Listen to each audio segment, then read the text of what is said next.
नमस्कार, आप देख रहे हैं आवाज इंडिया, देश की भरोसेमंद आवाज। मैं हूं पिंकी।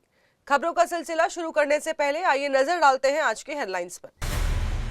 मुंबई में बारिश का कहर, सड़कें जलमग्न, जनजीवन हुआ अस्त व्यस्त। दिल्ली में यमुना का कहर, जल स्तर बढ़ा, बाढ़ का खतरा बरकरार। कुल्लू के लग घाटी में बादल फटने से तबाही, मचा हाहाकार।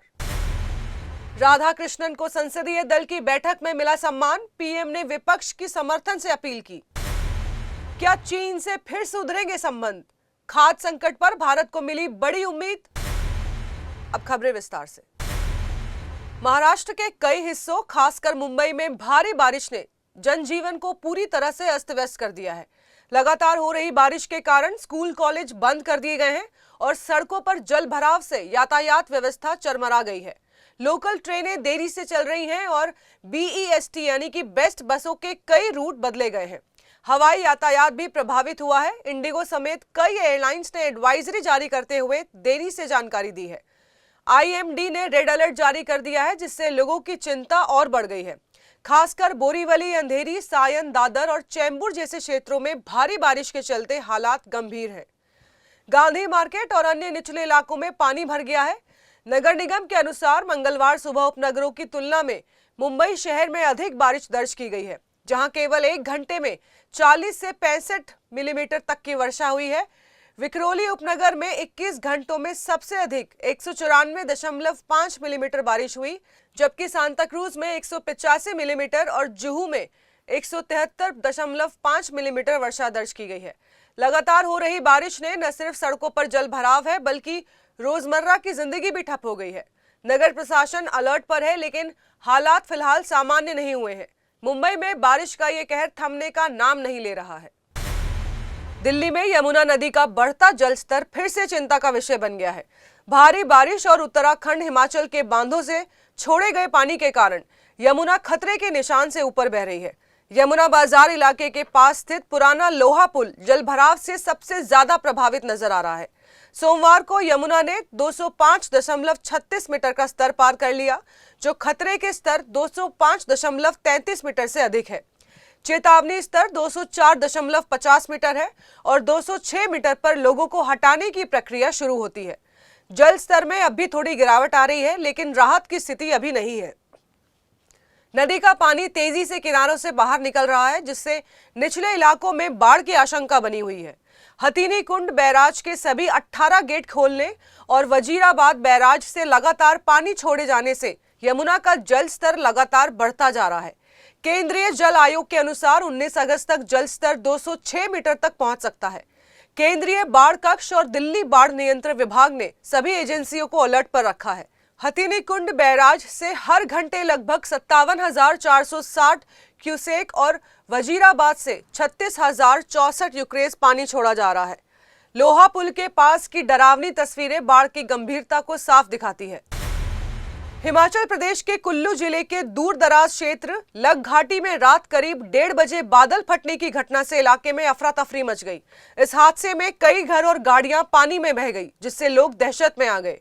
घटना का असर कुल्लू के बूबू के पास और मंडी के चौहार घाटी तक देखा गया, जहां दोनों ओर तबाही के दृश्य सामने आए। फिलहाल जनहानि की कोई सूचना नहीं मिली है, लेकिन सड़कें और बुनियादी ढांचा बुरी तरह प्रभावित हुआ है। मंडी के सिलबुधानी, कुंगड़ और स्वार गांव में भी मूसलाधार बारिश ने कहर बरपाया है। यहां एक दुकान, 2 मछली फार्म, 3 फुटब्रिज और सैकड़ों बीघा जमीन बर्बाद हो गई है। वहीं आपको बताते चले कि राज्य के अन्य हिस्सों में भी सोमवार को मूसलाधार बारिश ने कहर ढाया है, जिससे करीब 400 सड़कें बंद हो गई हैं और 3 राष्ट्रीय राजमार्गों पर यातायात प्रभावित हुआ है। शिमला जिले के सतलुज नदी के किनारे भूस्खलन के चलते तत्ती पानी के पास शिमला मंडी सड़क को बंद करना पड़ा है।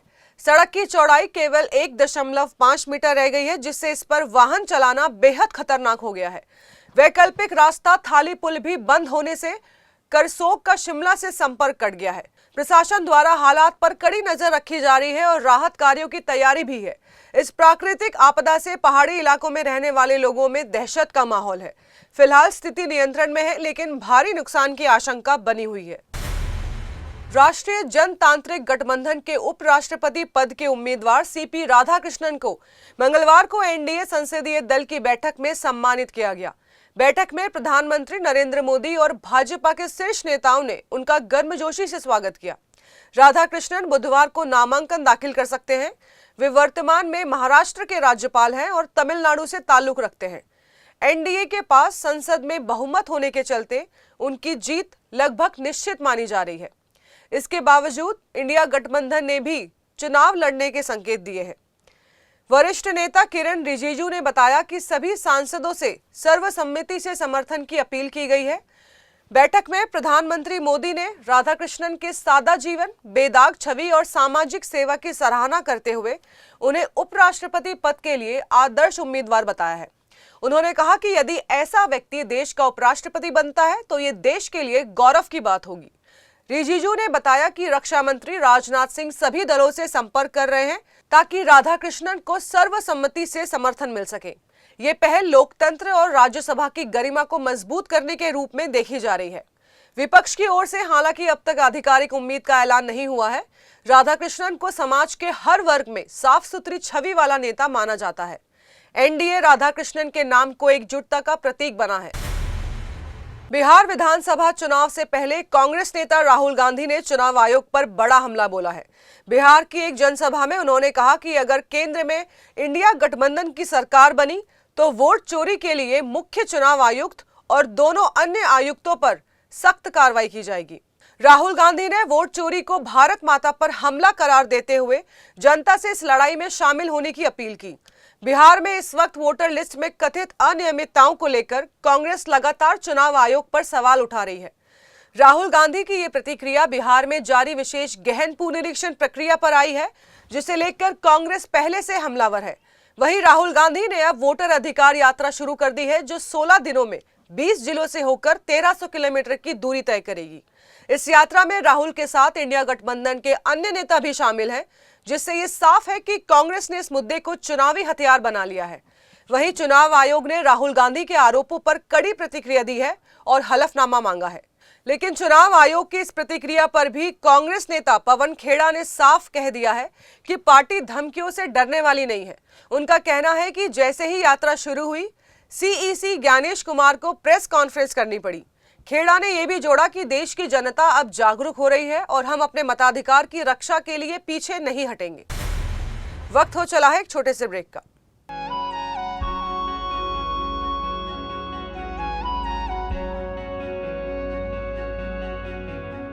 आवाज इंडिया,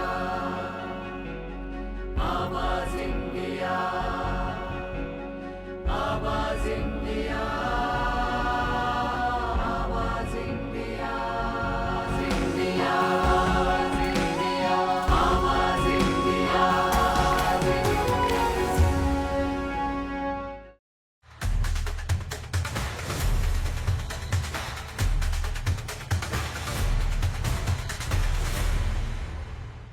ब्रेक के बाद आप सभी का स्वागत है। बढ़ते हैं अगली खबर की ओर। क्या भारत में खाद्य संकट दूर होने की ओर है? चीन के विदेश मंत्री वांग यी के भारत दौरे से यही संकेत मिल रहे हैं। दिल्ली में विदेश मंत्री एस जयशंकर से मुलाकात के दौरान वांग यी ने फर्टिलाइजर, दुर्लभ धातुएं और सुरंग निर्माण मशीनों की सप्लाई को लेकर भारत की चिंताओं को दूर करने का आश्वासन दिया। लंबे समय से दाप यानी डायमोनियम फॉस्फेट की कमी से जूझ रहे भारत को इससे राहत की उम्मीद बंधी है।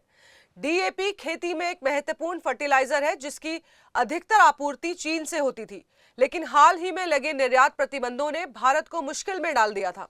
अब चीन द्वारा फिर से सप्लाई की बात से किसानों को बड़ी राहत मिल सकती है। लेकिन दूसरा सवाल यह है कि क्या चीन अब भारत की चिंताओं को प्राथमिकता देगा? बैठक में चीन ने भारत की 3 बड़ी चिंताओं को दूर करने की बात कही है, जिससे दोनों देशों के रिश्तों में सुधार के संकेत मिल रहे हैं। भारत चीन सीमा विवाद और व्यापार पर बनी खटास के बाद यह दौरा संबंधों को फिर से पटरी पर लाने की कोशिश माना जा रहा है। खास तौर से खेती और बुनियादी ढांचों से जुड़ी आपूर्ति पर चीन की सहमति रणनीतिक दृष्टि से अहम है। यदि ये सप्लाई सुचारू रूप से बहाल होती है तो भारत में खाद की मौजूदा किल्लत काफी हद तक कम हो सकती है। किसानों और सरकार दोनों के लिए ये एक सकारात्मक संकेत माना जा रहा है। जयपुर राजस्थान में आयोजित मिस यूनिवर्स इंडिया 2025 प्रतियोगिता में गंगानगर की रहने वाली मनिका विश्वकर्मा ने विजेता का ताज अपने नाम कर लिया है। इससे पहले उन्होंने 2024 में मिस यूनिवर्स राजस्थान का खिताब जीता था। अब वो भारत का प्रतिनिधित्व 74वीं मिस यूनिवर्स प्रतियोगिता में करेंगी, जो साल के अंत में थाईलैंड में आयोजित होगी। पेशे से मॉडल मनिका फिलहाल दिल्ली में रहकर अपने मॉडलिंग करियर पर काम कर रही हैं। इस ऐतिहासिक जीत के बाद उन्होंने मंच पर अपनी भावनाएं साझा की और मेंटोर्स को धन्यवाद किया। उन्होंने बताया कि ये सफर आसान नहीं था, लेकिन हर कदम पर उन्हें अपनों का साथ मिला। मनिका ने बताया कि उनका सफर गंगानगर से शुरू होकर दिल्ली की गलियों से होते हुए राष्ट्रीय मंच तक जा पहुंचा। दिल्ली में रहकर उन्होंने प्रतियोगिता की गंभीर तैयारी की और आत्मविश्वास को अपनी सबसे बड़ी ताकत बनाया। उन्होंने कहा कि यह सिर्फ एक खिताब नहीं, बल्कि पूरी जिंदगी का अनुभव है जो आत्मनिर्माण की राह दिखाता है। उनके मुताबिक ब्यूटी कॉन्टेस्ट एक ऐसी दुनिया है जो न केवल रूप बल्कि चरित्र को भी निखारता है। इस मुकाम तक पहुंचने के लिए उन्होंने कठिन मेहनत की है और हर उस व्यक्ति का आभार जताया जिसने उनका साथ दिया। उनकी ये जीत कई युवा लड़कियों को प्रेरित करने वाली है। इन दिनों सिनेमा घरों में जहां कूली, वॉर 2 और सैयारा जैसी बड़ी फिल्में छाई हुई हैं, वहीं जल्द ही एक और बायोग्राफिकल ड्रामा विजेता दस्तक देने जा रही है। फिल्म का नया पोस्टर हाल ही में जारी किया गया है, जिसमें अभिनेता रवि भाटिया एक अलग ही अंदाज में नजर आए हैं। विजेता की tagline zero to hero, a real life journey दर्शकों को एक प्रेरणादायक कहानी का संकेत देती है। फिल्म को राजीव एस रुइया ने निर्देशित किया है और इसे डॉक्टर राजेश के अग्रवाल ने प्रोड्यूस किया है। यह फिल्म विजेता अग्रवाल के जीवन पर आधारित है, जो कोलकाता के एक साधारण परिवार से निकलकर वैश्विक कारोबारी नेता बने। फिल्म 19 सितंबर 2025 को रिलीज होगी। विजेता में रवि भाटिया के साथ ज्ञान प्रकाश, भारती अवस्थी, दीक्षा ठाकुर, गोदान कुमार और प्रीति अग्रवाल जैसे कलाकार अहम भूमिकाओं में नजर आएंगे। ये सभी कलाकार उन लोगों के किरदार निभाएंगे जिन्होंने विजेता अग्रवाल के जीवन को आकार दिया। फिल्म का दूसरा पोस्टर आते ही दर्शकों में उत्साह और बढ़ गया और सोशल मीडिया पर फिल्म को लेकर उत्सुकता साफ दिख रही है। मेकर्स का दावा है कि यह फिल्म सिर्फ एक बायोपिक नहीं, बल्कि संघर्ष, सपनों और सफलता की प्रेरक कहानी है। कहानी आम इंसान की असाधारण उड़ान को दर्शाएगी, दर्शकों को एक सच्चे हीरो की सच्ची कहानी से रूबरू कराएगी। प्रियंका चोपड़ा ने हाल ही में फिल्म कमीने के 16 साल पूरे करने पर सोशल मीडिया पर पुरानी यादों को ताजा किया। उन्होंने अपने सोशल मीडिया अकाउंट पर शाहिद कपूर संग फिल्म की कुछ तस्वीरें शेयर की, जिसमें उनका दमदार लुक और एक्सप्रेशन अब भी फैंस के जहन में ताजा हो गए हैं। एक तस्वीर में वो हाथ में जलती लकड़ी लिए गुस्से में दिख रही हैं, तो दूसरी में शाहिद के साथ उनकी केमिस्ट्री नजर आ रही है। प्रियंका ने लिखा कि फिल्म दोस्ताना की शूटिंग के दौरान मायामी में उन्हें विशाल भारद्वाज का कॉल आया, जो उनके लिए एक करियर का टर्निंग पॉइंट बना। भारद्वाज ने मायामी आकर उन्हें कमीने की कहानी सुनाई और विश्वास दिलाया कि फिल्म खास बनेगी। प्रियंका ने बिना कुछ ज्यादा सोचे हाँ कर दी और ये फैसला उनके लिए यादगार बन गया। प्रियंका चोपड़ा ने फिल्म को अपने करियर का अहम मोड़ बताया और लिखा कि उन्होंने निर्देशक विशाल भारद्वाज से रिसर्च तैयारी और किरदार के प्रति समर्पण जैसी बातें सीखी। उन्होंने शाहिद कपूर के डबल रोल की तारीफ की और अमोल गुप्ते के अभिनय की भी सराहना की। साथ ही प्रियंका ने सेट पर मुबीना रतनसी से पहली बार मुलाकात का जिक्र करते हुए उस दौर को यादगार बताया। उन्होंने लिखा कि कमीने उनके लिए सिर्फ एक फिल्म नहीं, बल्कि सीखों से ज्यादा भरा एक अनुभव था। 91 वर्षीय दिग्गज अभिनेता अच्युत पोद्दार का 18 अगस्त 2025 को ठाणे के जुपिटर अस्पताल में निधन हो गया। वो स्वास्थ्य संबंधी समस्याओं के कारण अस्पताल में भर्ती थे, लेकिन उनकी मृत्यु का सही कारण अभी सामने नहीं आया है। उन्होंने 3 इडियट फिल्म में प्रोफेसर की भूमिका निभाकर घर घर में लोकप्रिय हुए। उनका डायलॉग कहना क्या चाहते हो आज भी मीम्स में जिंदा है। भारतीय सेना से इंडियन ऑयल और फिर फिल्मों तक का उनका सफर प्रेरणादायक रहा। 19 अगस्त को उनका अंतिम संस्कार ठाणे में किया जाएगा। आपको बता दें कि 1980 के दशक में अभिनय की दुनिया में कदम रखने वाले पोद्दार ने 125 से अधिक हिंदी और मराठी फिल्मों में काम किया। आक्रोश, तेजाब, परिंदा, वास्तव, 3 इडियट्स और लगे रहो मुन्ना भाई जैसी फिल्मों में उन्होंने दर्शकों के दिलों में जगह बनाई।